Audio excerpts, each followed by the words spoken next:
زموږ بچیان داسې نه دي زموږ بچیان داسې نه دي راوړي چې هر سپی به ټکان پر کوي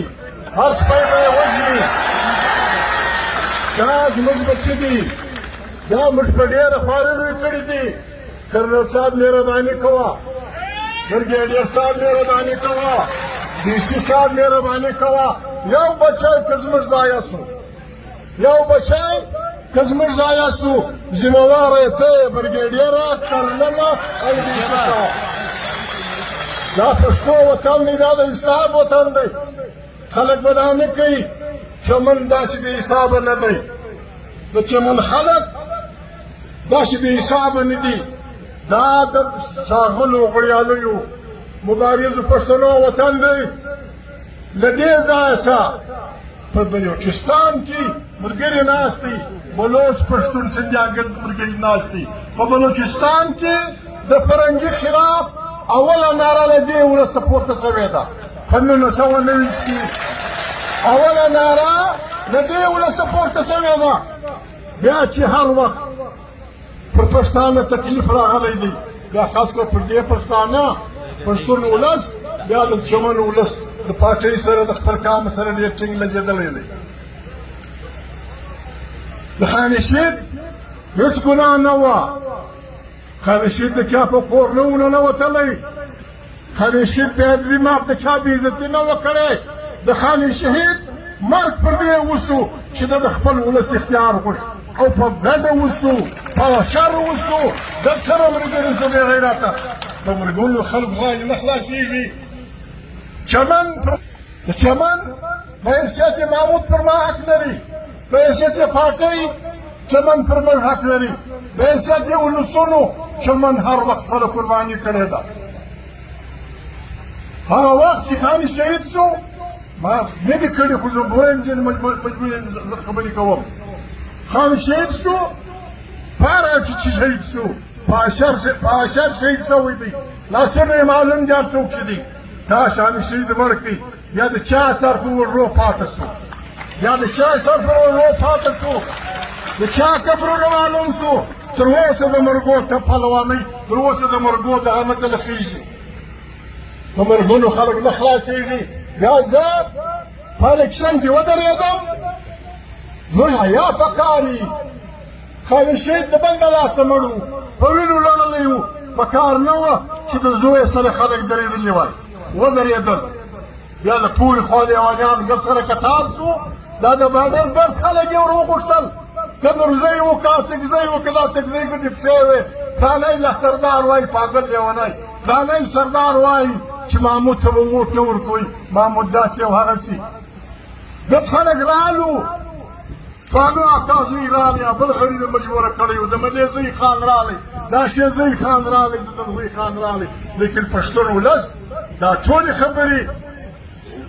ورکې کړې او خاني شهید ته یې ووټ ورکړئ د خاني شهید به وینو ته یې ووټ ورکړئ او پارټۍ یې بچاو کړه د خاني شهید وینو ته ووټ د دنیا د لیونیانو خلاف خلکو واچاوه هر څوک مخالف وو نو په دې وجه د چمن ولس پر ما د محمود په حیثیت هم حق لري بیا عزیزانو چې غلطي وسوه زموږ پاچانو غلطي وکړه دا وطن رمضان مېنګل ناست دی پښتون وطن و پکار ده چې په پښتانه کې دغه سوی وای زموږ د بلوڅ ورور په منځ کې اختلاف راغلی بیا هېڅوک نه دي درېدلي بیا دغه پښتون چې پر چمن ولس درېدلی دی دا ولس درېدلی دی دا غږ مو دې ته جنوبي پښتونخوا مه وایاست دا د جنوبي پښتونخوا نه بولئ نن د خدای فضل دی د پاکستان ټول مخ را کړی دي بل ځای د جلسې ځای نشته و د چمن پر لښتې مرداباد زنده‌باد عزیزانو رمضان مېنګل ډېره مننه دا د ټولو ملګرو ډېره مننه د هغه ټولو علماو چې د حمایت کړی دی د هغه ټولو پاچیانو چې دلته یې مجلس کړی دی موږ د زړه د کومې شکریا ادا کوو موږ ډېر احترام یې کوو ډېر دغه یې کوو عزیزانو خبره دا د دیني مسله ده دا د قرآن دغه د علما ناست دي که انسانانو مسله یي انسان معنا که انسان پر یو لار ځي که انسان یې ویلي دي مسلمان نه چې که انسانان پر یو لار ځي او لوړ جامع یې مخ ته ولاړه وي د انسان د احترام دپاره شرعي مسله دا ده چې دا جامع ونړوئ انسان ته لار ورکړي ستا د مور تار د جامع زرګ دی ستا د مور مایمره د جامع زرګه ده انسان د لوږې سره مخامخ دی انسانان د لوږې مخامخ دي تا د مور پاسپورټ په غاړه وایسته مور پاسپورټ په دې هم نه وي ته به هم نه یې خامخا به لاس خلاص عزیزانو موږ د دې دپاره راغلي یو زه نن روان یم اسلام آباد ته پاکستان جازونه دي که اوس زه دغه دپاره ځم مولانا فضل الرحمن سره خبره کوم نواز شریف سره یې کوم دلته ګردې پاچان یې راغلي د دې سره یې کوم زه دمکۍ نه وایم زه ډېر خوار سړی خوار معنا ګزارې والا چمن خلکو همت کړی دی په ډېر عدم تشدد په ډېره لوی همت یې دا به ساتو ګوره که ته موږ مجبور وکړو فلانا صاحب فلانا صاحب که دا ګرد پښتون وطن موږ ته پرلت نه کوي زه بیا پښتو ولکه ووایم ګرد پښتون وطن یا هغه دا خبره مې نه وي چې ما د چمن لار خلاصه کړه بیا به د پښتانه د اوبو خبره کېږي بیا به د پښتانه د وسایلو خبره کېږي بیا به د پښتانه په پاکستان کې د امتیاز دغه خبره کېږي د حق خبره کېږي د مصر لوی دغه چې و قسم دی چې هغه د خلکو یېسي موږ د خبر نه مجبوره کوي موږ خپل حق غواړو خامخا یې غواړو چې 200 ورځې هم داسې نه چې یوازې چمن زه خبرې نه شم کولی مشوره مې نه ده کړې سهار د خلک نه یو مشوره مې نه ده کړې د پاچانو سره ما مشوره نه کړې ما پارټي ته ویل دا جمعې پورې مې ورته ګور د راروانه جمعه د راروانه جمعه زه نه یم خبر پرلت کمیټۍ هر څوک مذاکرات خپل مذاکرات سره وکړي دې خلکو ته لار ورکړي که مې نه کور د دې جمعې پس د جنوبي پښتونخوا په هر ضلع کې به پښتونخوا ملایان پاټۍ د ډي سي او دفتر ته مظاهرې کوي هر ځای به فرغت وي هر ځای به بله ورځ وي مسخرې مې جوړې کړې دي دا یوه خبره دربارې وکړه عزیزانو دا داسې نه کېږي موږ اوس د حاله خلک لرو ټولپټیان پټیان خلک لرو زه خواست کوم داسې خلکو ته چې په ولس کې خلک یې پېژني په چا په الله امانت خوندي دی په کار دا ده چې موږ اسودحاله خلک زکات یې بولې عشر یې بولې صدقه یې بولې خیرات یې بولې په کار ده چې موږ په لکونو په کورونو روپۍ جمع کړو دا غریبانو دپاره چې سهار ماښام دلته فرلت کوي بیا د دغه کمیټې فیصله وکړي چې کم کورونه د دغه حقداره دي ورونه زه د اسمان که د مځکې د دا فنډ دپاره 10 لکه روپۍ ورکوم هر سړی دې راوړي مالي دې م 10 لکه راوړي بل دې م راوړي بل دې م راوړي د لسو بالا ور وغورځو حاجتان یو دی فنډ غواړي چې دا زموږ غریبان خلک چې دا سهار ماښام ګزاره نه کېږي څوک 2000 کوره وي 3000 کوره وي نه ده ګرانه زه چې د هغه خلکو ته مهرباني وکړئ خدای ته وګورئ چې د زکات پیسې پر میدان کېږدئ قسم ده که په چمن کې یا لږ سره ښځه پاته شي یا لږ ماشوم پاته شي یا څوک وږی پاته شي عزیزانو دې دپاره زه راغلی ومه دا خبره مې کوله وروڼه موږ دغه نه یو دا کار چې روان عزیزانو ته به انشاءالله نه یوازې کېږي په مصر کې متعمم سکویر باندې کې څه والا انسانان راووتل موږ دې ته مجبوره یو مصر کې خلک کښېني موږ خالي دا غواړو یو ډیورنډ لاین دی لاین خو پولې وې څه کې وې چاته معلومه هر چیرې شوه بیا کار پر موږ باندې دغه راوګرځوله کپس د دې کپس په هاخوا زما مځکه زه دې مځکې له څنګه ولاړ شم د دې کپس شاوخوا ته پرېږدم زما مځکه ده زما د پلار مځکه ده زما د نیکه مځکه ده زما معنا د دې ګردو هېنو زه دا حق لرم په جهان په قانون کې زه دا حق لرم موږ دې ته مه مجبوره کوئ چې موږ د جهان عدالتو ته ولاړ شو بل څوک تله کله تله پښتونخوا ملایان پارټۍ د پښتانه د حقوقو دپاره بین الاقوامي عدالتو دروازه مټه کوي خوراک محکمې ته وایي چې مهرباني وکړئ دا دغه انسانان 50 کاله کېږي د لمونځ سره مخامخ دي ولې کومک نه کوئ ولې لار نه راسئ؟ ولې په دې حکومت غږ نه کوئ؟ اوس که ستا دا خیال وي زه دا غټه خبره یې بولم، ناروا یې بولم، عزیزانو بده خبره یې بولم. زه به د لوړي سره مخامخ یم، ته به ما نه په لاهور کې پرېږدې، ته به په کراچي کې پرېږدې، زه به مې د پټیو د بلوچستان لار پرېږدې په لسپېله باندې، زه به دلته لار راکوې، بیا به ته دلته باچا یې، دلته به ډي سي یې، الکشن به کوې. قسم دی چې الکشن و دغه دې ټول په دغه درو باندې خلک لیونی څه شی الکشن؟ څه د مور الکشن، څه د مور باچایي، ته د چیش باچایي کوې. زه له تا څه شی غواړم؟ زه له تا هغه شی غواړم چې د زمانو زما حق دی، دا زما کور دا نږدې دا څه منډۍ دي په سوو دوکانونه، عثمان زی په سوو دوکانونه جوړ کړي، علیزی په سوو دوکانونه جوړ کړي دي، ادیزی په سوو دوکانونه جوړ کړي دي، نورزی په سوو دوکانونه جوړ کړي دي. زه د خپل دوکان له ځم ځان ساتم، له تا هېڅ نه غواړم. بلکل ما وګوره، په سپی مې ګوره کوم په سړي ګورې ونې ګوره، زه خپل کلي له ځم ماښام بېرته راځم، دا زما حق دی. پر دې باندې تر هره ځایه عزیزانو، تر هره ځایه موږ د دوی سره ځو، خو د جنګ خبره اخري ده. جنګ بیا بل شکل د خدای دې لرې لري. یوه خبره بله خطرناکه ده عزیزانو، د دې فلت سره تړلې خبره خو نه ده عزیزانو. داسې معلومېږي بیداري به کوو، دلته ټول کور یې ودان پاټیانې ناستې دي، مختلف ګروپونه دي، مذهبي پاټیانې دي، مختلف پاټیان دي عزیزانو. نن سبا داسې یو حال روان دی، د مرکزي ایشیا د روس څخه ملکونه آزاد شو، دلته ډېر ارزانه پټرول، ډېر ارزانه بجلي، ډېر ارزانه تیل، ډېر ارزانه ګیس، او دا زموږ افغانستان د دنیا ځان په نعمتو ډک، یا وزیرستان یا دا ګرد وطن عزیزانو. د دې باندې د لویو طاقتونو کش روان دی. زموږ حکومت نه دی په اودس، زموږ حکومت نه دی په اودس. طالبان ته موږ خواست کوو، طالبانو مشرانو ته خواست کوو چې خدای ته وګوره شتی او د پاکستان د حکمرانانو د عقل امتحان دی. که د چین او امریکې په کشف بګیر کې لکه روانه چې ده روس، چین، امریکا، اسرائیل،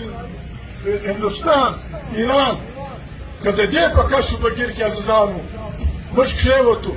یو وار به بیا خدای مکه خدای مکه، یو وار به بیا افغانستان، دا زموږ مځکه د پښتانه، دا به بیا د لویو سانډانو د غوبل میدان. یو وار مخکې بن لادن خدای خبر چیرې و، افغانستان په ټکوټ ټکوټ شو. بیا بل وخت 40 کاله رالویجر تېر شو، اوس بیا داسې تماشې روانې دي لکه پر دې وطن چې بیا خلک سره د فریق د چین او د امریکې په جنګ دی. پر څه شوی جنګ؟ پر دې دی چې د دنیا چې څه په سمندرونو کې کار کېږي، دې ته تر ټولو لنډه لار دغه ته تاجکستان، ازبکستان، دې ته د ګوادر لار امریکا یا نور قوتونه په وژلو وهي، دې سره پرېږدي. که پاکستان حکومت دا غلطي وکړه، خدای مکړه دوی لګیا دي، سهار ماښام په اخبارونو کې راځي وایي 16 که 10 تنظیمونه جنګي په افغانستان کې. د افغانستان جنګي تنظیمونه چیرې وو؟ طالب ټي ټي پي خو په دې جوړه شوه. تا لکه غوث الله وویل، که کوم ملګري وویل، دا په وزیرستان کې خلکو د ګولۍ ونیوې، په زراو خلک دې مړه کړه، رد عمل دې دغه و، خود به خلک ورځېدلي، تللی به یې افغانستان ته. لیکن افغانستان دا نه کوي، نه غلی ونه دي، یې ماغزه خراب. تا هېڅوک شوکته ته په لاس نه ورکوي. دا کولی شي چې عزیزه دلته کښېنه ټوپک به راغی. کوژګر د بلوڅو پټ ښکاره 15 تنظیمونه دي د جنګ. ازبکستان، تاجکستان کې 12 تنظیمونه دي د جنګ. دلته نږدې ځینې نومونه نه اخلم، کوټې کې دغه شمېرې خولې ورته ناست وي. دا تنظیمونه به خلک استوالوي، په وطن کې افغانان مندل به مهرباني کوي، بلوڅ به مهرباني کوي. که خدای مکړه یو وار بیا دا مځکه د امریکې د چین لکه اوس چې نښې نښانې راغلي دي، دا د میدان جنګ شو، بیا به موږ خوش په ملاقات کړي. عزیزانو پرلت روان دی، پرلت موږ غلطه مطالبه نه ده کړې. موږ د خپلو دنیا ته وایو موږ حق لرو. 8 لارې موږ لرو، له باطني بیا داسې واخله انګور اډه تر جرمنه تر تورخم او تر بولدکه. 8 لارې موږ افغانستان ته لرو چې په کراچي باندې، د پاکستان په معنا په کراچي باندې چې ته کوم ټکس داسې چې د اخې د ماسې پر بولدک واخه د ماسې پر بادني واخه د ماسې پر کمردین واخه د ماسې پر انګور ډه واخه بیا نو مه ځایوه ماسې ټکس واخه زه پر دا راوړم بیا د دنیا مارکېټونه د جاپان په شیانو د چین په شیانو د دنیا په شیانو ډکې ته وایي چاته نه درېږدې که په سکر کې یو پښتون ناست دی هغه دوکان ته راشي کوې که په حیدرآباد کې ناست دی هغه دوکان ته راشي کوې شین چای هوټل د چای هوټل دا راښکاره کړه په انوشي ورته وایي چې اعتراض سرټیفیکېټ زه به پنجاب یې درځم کوم ځای ته یې بیایست دا ملک کوم ځای ته یې بیایست زه به پنجاب ته درځم چې زما نوم محمود دی د پلار نوم یې ګلصمد دی فلاني سړي زما ضمانت کړی دی نو زه په پنجاب کې دکانداري کولی شم کوم خوا ته یې بیایست دا ملک دا ملک د څلورو پنځو قومو ملک دی پنجابی پښتون بلوچ سندھی سرایکی که څوک پاکستان چلوي پاکستان خلک په درواغو چلوي بخښنه غواړم هېڅوک نه د خدای دا مني نه د قائد اعظم دا مني چمونه کوي پر دې بدبخته خلک د پاکستان آئین چې راواخلې پاکستان پر آئین لیکلي دي اسلامي جمهوریه د پاکستان داسې ورته ووایه اسلامي دګه ده د ناصر چې دا ملک اسلامي دی اسلامي هو اقرب للتقوى تاسي عدل وکړئ تاسي عدل وکړئ تاسو به تقوا ته نږدې شئ دا پاکستان نه مني محمد علي جناح په کوچه کې دا کې تقریر کاوه د ژوندی و په کوچه کې د سټاف کالج بیا یې مخکې د جرنیل منیر ایوب خان یا چا یو خبره یې اورېدلې وه محمد علي جناح په خپل تقریر کې وویل ما د ځینو جرنیلانو خبرې واورېدې دوی په سیاست کې خبرې کولې دا د دوی کار نه دی دوی به تر آئین لاندې اوسي سیاست د سیاستدانانو کار دی پاکستان کې به دغه نه کوي دا خبره نن هم دا اوس الکشن روان دی زه معافي غواړم زه علمي چیف ته خواست کوم زه د فوج آی اس آی مشرانو ته خواست کوم چې ستا خلک دغه یې نه دي ناست اوس هم خلک وربولي پر کوم چیف ته درېږې تا ته به چیرې اور درکړو ته داسې داسې کې وروره دا د آئین خلاف ورزي ده که څوک پاکستان د چاول غواړي یا یې چلول غواړي مخکې ما ویلي دي په جلسه کې مې هم وویل نن هم دا خبره کوم اوس هم بله لار نشته د پاکستان ټول سیاسي پارټیانې د پاکستان جرنیلان د پاکستان ججان د پاکستان تاجران د پاکستان ماهران دا به سره کښېنېږي چې دا ملستر دی چلوي خود به نغړیان هم ورسي خسرا به هم ورسي فلانی به هم ورسي مولانا بیګل به هم ورسي سره کښېمنو چې څنګه یې چلوو د هغې دپاره اوله خبره دا ده چې دلته به آئین وي آئین به بالادست وي آئین باید څوک مني فوجان منیشا وي کرنیلان په سیاست کار نه لري او کې پلوي دوی پوسه پاکستان یې پوسه موږ پوسه پر پرلک پې پوسه بیا به سره لګیاوي کس کې شروع کوو زه دا خبره کوم مخکې ما نه ده کړې که په دې خلک خوا بدوي چې دا پرلک ګناه ده دا ګناه ما کړې زه پکې شامل یم بل هم ولکه پرېږدم نور کښېنوم خامخا یې کښېنوم او د موږ سره به کښېنه زه به نه یم ناست زه به نه یم ناست لیکن د خلکو سره به کښېنئ ګروالي وکړئ عزیزانو تاختې میستۍ سره ډېرې شوي دي مشهودانه خلک پیسې راوړئ دا خلک یو فنډ جوړ کړو بیا د غریبانو خلکو دا کار به جاري وي دا به جاري ساتو عزیزانو غټې خبرې زما نه دي زده بل څوک د فرقت والا سره تر اخره پورې ذکر نه ځي لا اله الا الله محمد رسول الله پښتونخوا ملیان پاکي په دې سره دی ژبه کې دا ترخې خبرې نه نشم کولی او که چیرې بیا چا زور کاوه بیا یې مړي کول دا چې اسانه مړ بچیان نه دي راوړي زموږ بچیان د سپانې سپېله نه دي زه به د ډوډۍ خبره کوم زه به د روا حق خبره کوم زه به ځم ځکې له ځم خپل دغه کوم ته به پر دې ما وژنې خو بیا به چې څنګه ښه روان وي بیا به څنګه خوند درکوي تا دې مړ که تا خوند درکړي چې مړ کړ بل څوک یې ذمهواران دي که زموږ یو بچی چا مړ کړي دا بیا واورئ که زموږ یو بچی دا دوه کسه دي بلکل وکیلان دي د ډي پي او خلاف د کرنل خلاف هر څوک شتي وښایاست د هغو خلاف په عدالت کې بالکل سپریم کورټ کې موږ دغه کوو چې دا بدماشان موږ نه پرېږدي ودغه ته کار ته بیا که دوی جنګ کاوه جنګ بیا کوو د جنګ خبرې به د جنګ پروژې خبرې ساتل جنګ نه کوو چې کاوه زه خدای دې بخیر زين وقت بعد غوني فجأة كثير لكم سنركين سوي رشيد إذن خبر هذا لا كاسم روان هذا الناس خبر فكشة هذا قاعدة يكون شمر هذا كوششكو كل جانا كاسم سوي دور خلق يتم بيسيج مكوو يا فرزك 50 كيلو وني 10 كيلو برا 2 كيلو شني شاي 2 كيلو شاي 5 كيلو تل لازم اخر بشر زركيش بشر زر یو غوټه دا هر کوټ فلت والا فیصله کې چې فلانه کور یا حقدار و دغه زره پور بیزه سمانه لري 15 کروڑ روپۍ دا کولای شي دا کوو ورو جن چې برابر شوی یو لکه مولانا منان صاحب وویل صبر مولانا صاحب کال نرم وتوکه دې موږ ته خیرات نه راکړي دوی موږ ته کام سرمایه‌دار دي دوی سره ډالر په کوټو ډک پراته پیسې به راکوي زموږ وږي زموږ وږي ساتي نور موږ د کام نشته یو موږ به د مخ په سر جنګېږو دوی خپلې پیسې ګټي دا به سره کومه ځلاو نو دغه مجلس دی نور نه سم غېدای نو پلانه ته ولاړ دی